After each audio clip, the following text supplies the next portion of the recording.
কুরবানির এই 3 দিনে যদি কোনো ব্যক্তি কুরবানি দিতে না পারে, যেমন স্ত্রী ডেলিভারি, হসপিটালে দৌড়াদৌড়ি, অথবা কোনো মামলা ঝামলা, পুলিশের কারণে বাড়িতেই থাকা যাইতেছে না কোনো অপরাধের কারণে, এই 3 দিনে আমার কুরবানি দেওয়ার কোনো সুযোগই হইল না, কোনো মুসিবতের কারণে, কোনো ঝামেলার কারণে, কোনো বিপদের কারণে। এখানে হইল দুই অবস্থা, যদি পশু ক্রয় করে থাকি তাহলে এক অবস্থা, আর যদি পশু ক্রয় করে না থাকি তাহলে আরেক অবস্থা।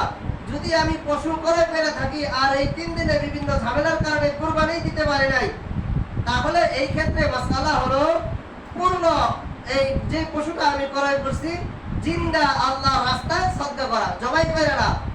জিন্দা আল্লাহর রাস্তায় সদকা করা। যদি আমি পশু ক্রয় করে থাকি আর এই 3 দিনে আমি কুরবানি করার সময় না পাই, আর যদি পশু ক্রয় করার সময় পাই নাই বিভিন্ন ঝামেলায়, তাহলে